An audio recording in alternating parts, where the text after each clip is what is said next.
Buongiorno wine lovers. Welcome to Wine by the Class, where we journey through the diverse and captivating world of regional Italian wines. Italy boasts a rich tapestry of terroirs, grape varietals, and winemaking traditions, from the rolling hills of Tuscany to the sun-drenched vineyards of Sicily. Join me as we uncork the stories behind these exceptional wines, exploring their unique characteristics, food pairings, and the passionate people who craft them. Prepare your palate for an unforgettable experience as we delve into the heart of Italian wine country, one region at a time. Our wine expert, Anthony Verdoni, will guide us. He is a passionate and knowledgeable Italian wine expert with over 50 years of experience, the author of several books, and a deep appreciation for Italy's rich history and diverse wines. Please join me in welcoming Anthony, who will be our guide on this vinous adventure.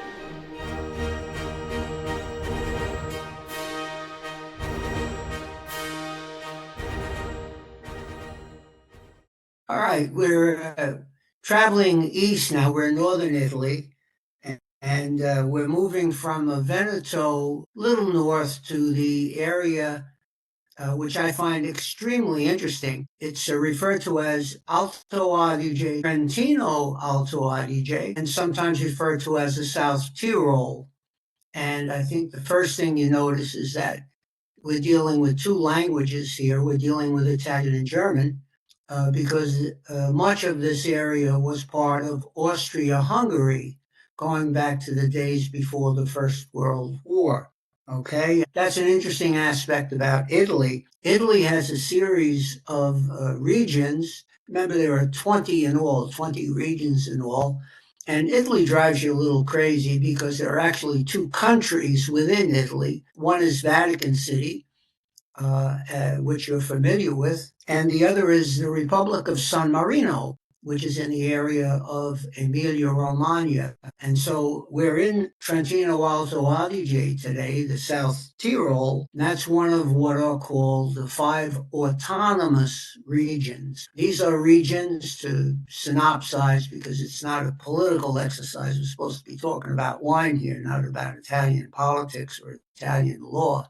They're so distinctive that they're allowed to keep some of their own tax money and run themselves independently. And these regions are Trentino Alto Adige and Friuli Venezia Giulia. Will be in those two regions today. Lots of hyphens in there, by the way. And Alto Adige, Trentino Alto Adige, called the South Tyrol, we see Italian and German. When we get to Friuli Venezia Giulia, we'll be dealing with an area that is affected by Slavic culture, okay? Friuli Venezia Giulia. We've already visited Val d'Aosta, in which there's a big French presence, okay? That's in northwestern Italy. And then when we finally finish up toward the end, we'll be in the islands of Sicily and Sardinia, and those are autonomous regions as well, very distinctive regions.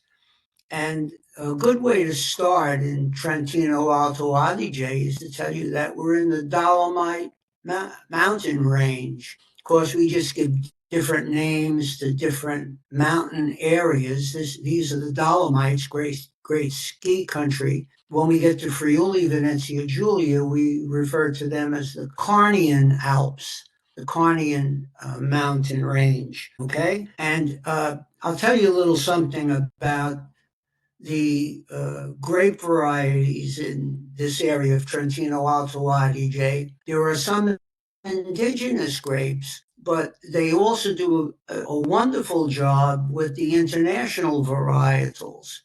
Pinot Grigio, Pinot Nero, which Pinot Noir, they call it Pinot Nero, and the Germans call it Blauburgunder. And then also Pinot Bianco. I think that this is a great discovery, great variety for this area, Pinot Bianco. Okay, it's also an area with a lot of sparkling wines, the most famous of which is Ferrari. There are others as well, but Ferrari is one that you might be able to find in the store. has nothing to do with the Ferrari Motor Company, which is in Emilia Romagna, but it's a fine sparkling wine company where they make sparkling wines just like they make French fermentation in the bottle, prolonged in. So the Ferrari sparkling wines are usually around the same price as some of the local grape varieties include Noziola, which also contributes to make a nice Vinsanto style wine. There's the Lagrein Dunkel, Lagrein Scuro, the dark Lagrein. There's also a Lagrein called Kretzer, and this makes rosé wines. We have to do a special class just on rosés. Probably the most famous international varietal in the area. I should call it an international combination of international and indigenous is the Tramino Aromatico. That's the Italian. In German, it's better known as the Gewürztraminer. It's a spicy grape variety from around the town of Tramin, or Tramino, is we're going to be. And we should talk about some of the food of the area. And first of all, Italy's most important breweries is the Forest Brewery of Trento, Resto, the forest beer, Forst. It's known by its Germanic name. And one of the things you like to do up there with the food that you're having is to have a beer rather than, okay, some are like dumplings, and you usually see them as knödel. They're from around Bolzano. And just about every town and area are very, very famous around Merel and Merano, usually in November. Okay, they're famous for rye bread and lots of other things, but probably the most illustrious dish of this area are apple strudel tarts served at the end of a meal. Okay, and if you go to this area, you want to try some of those. Uh, the wine source for Santa Margherita Pinot Grigio is in Alto Adige. In fact, they have two Pinot Grigios that they market throughout the world. One from Alto Adige and the other from Val d'Adige, which is just south of Alto Adige, south of Trentino Alto Adige, the northern part of Veneto. So it's a very, very interesting area. And I wanted to talk about three wines or so from this area. The first is Brental Gewürztraminer Reserva, and it's from a winery called Kurtasch. Kurtasch in German becomes Cortaccia in Italian, and this is a Reserva Gewürztraminer. Remember, Reserva deals with being an aging term. A Gewürztraminer Reserva must be aged a minimum of 2 years. Usually, Reserva wines are red wines, but in this particular case, it's a spicy white wine. Okay, actually pink in color. Gewürztraminer in Germanic, and Tramino Aromatico, the aromatic Tramino grape in Asian cuisine, roses, passion fruit, and flowers, and is very distinctive. And Gewürztraminer may be more popular from Alsace in France and throughout a lot of very distinctive. But it originates, and it's a white wine that does develop in the bottle, which is a little unusual for an Italian white. A lot of the Italian whites you want to have young and fresh, and they're all cold fermented stainless steel, as is the Gewürztraminer will develop in the bottle. So you may be able to find the Italian Gewürztraminer in a store. Is from a firm called Hofstadter. Hofstadter, again, they make what they call a Blauburgunder. And a Blauburgunder is the Germanic term for Pinot Nero, the Italian word for the more familiar Pinot Noir. Okay, and we see more and more Pinot Noir growing keep an eye out for that. This is a very nice Pinot Nero. garnet in color, never a purple color, but more of a reddish garnet color, and it goes extremely well with poultry dishes, especially. Okay, so you may enjoy that nice Blauburgunder at Thanksgiving time with turkey. Okay, uh, another variety worth talking about is the schiava, and schiava uh, in Italian uh, is sometimes called the Vernach in German, and it comes from the Slavic countries. That's why it's called Schiava, because it's Slavic. Okay, lots of cherries, berries, and plums. Goes very well with speck, which we just mentioned, and boards of antipasto, cheeses and prosciutto on a nice antipasto board. They're fruity whites, they're delicious, and they will develop in the bottle somewhat, but usually we have them young. This particular one is from Elena Walsh, one of the finest producers of the area. Her husband is also a wine producer, Werner Walsh. She's actually a bit more famous and a bit more known internationally, but worth a search for the red wines of Alto Adige. Interesting thing about Alto Adige, we drink much more of their white wines, Pinot Grigio especially, but in the area they drink more red, okay? And that's our little journey to Trentino Alto Adige, but we're going to go east now to Friuli Venezia Giulia. And again, lots of hyphens in there because these are several different smaller zones that were eventually codified to be one zone. And what can I tell you about Friuli Venezia? Friuli, the Forum of Giulia, it's the Julian Forum. That's what Friuli stands for. These were trading post areas back in Roman times, in the days of the Julian emperors.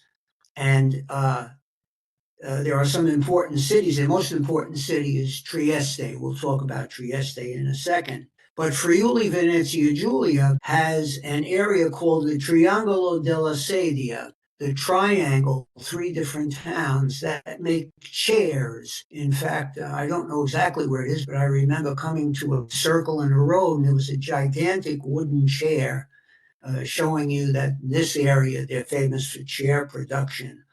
Also, the town of Maniago in this area makes knives, and I don't know much about the knives, but I know that Maniago is the center for making corkscrews. I used to import corkscrews from the town of Maniago. Okay, one town that's famous close to Trieste is the town of Prosecco.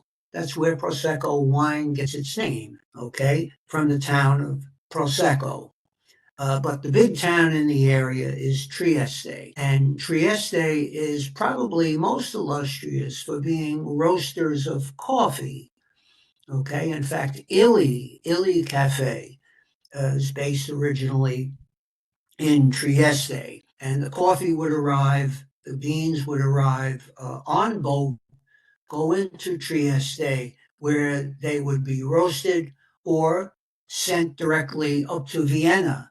Vienna's famous coffee shops get their coffee, or historically have gotten their coffee from Trieste, and they got theirs, of course, from the coffee production in Central and South America. Okay, and the wine area is extremely interesting. Some of the best white wines in Italy come from Friuli Venezia Giulia. The Carnian Alps form a kind of a horseshoe, and then you have the sea. And there's one area in the Carnian Alps which has an interesting soil called ponca. And we'll be talking about this area a little more in detail later on because the ponca soil is very hard and filled with microelements. The soil is so hard they have to drill holes in the soil to plant things.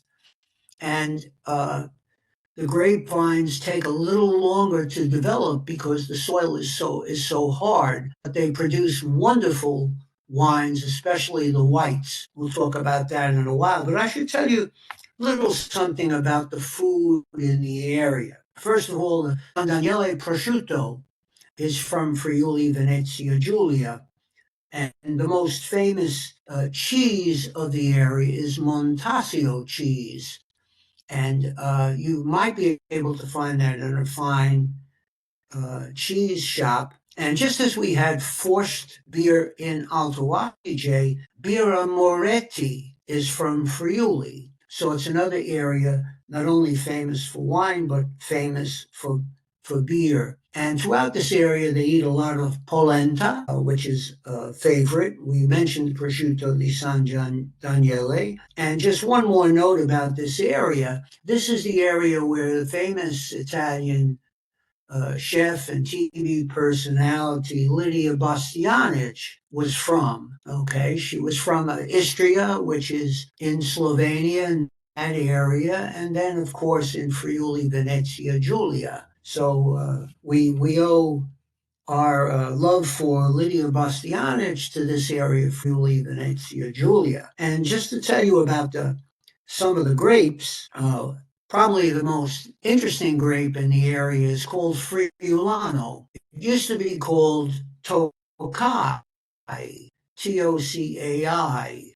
But when Hungary became involved in the European Union, they have a wine called Tocai. So the Italians changed the name of their Tocai grape to the Friulano grape. But there's a connection between Italy and Hungary. For example, the Count Formentini was the one who brought grapes to the area of Hungary where the Tokaj is made. And there is this connection between Italy and Hungary, which was again part of Austria-Hungary. It was all part of the same empire. There's a grape variety called the Schioppettino, which produces very interesting red wines. The most famous red wine from Friuli is Refosco. Okay, but again, they do a big job with the standard international varietals. There's more Merlot planted in Friuli than anywhere else in the world. It's a very popular grape variety there. They're also known for dessert wines. Verduzzo makes a wonderful dessert wine, as does the varietal Picolite. And Picolite is a grape variety that ampelographers are working on because it's a very shy bearer and they're trying to make sure that it doesn't become extinct. They're trying to preserve it because it goes through a disease called floral abortion. When the grapes flower in the spring, a lot of the flowers fall off the grapes and produce very few grapes themselves. So if they fall off the vine and they have very few grapes in the clusters. And the result is they make a wonderful dessert wine, but it's very rare and very expensive. Used to be the favorite in the Austro-Hungarian courts in the days before the First World War. Okay, and the two wines that I wanted to speak about from Friuli, and again, they drink more red than white, but this is a Ribolla Gialla. The Ribolla Gialla is an aromatic, zesty, refreshing grape variety. And this one is made in contact with the lees. The lees are the solid part of what's made when when they make a wine. They have juice and they have lees. They have a solid part. And the the wine rather, stays in touch with in contact with the lees, and it picks up more extract and is finer, and it will age well as well. So you may enjoy finding a Ribolla Gialla.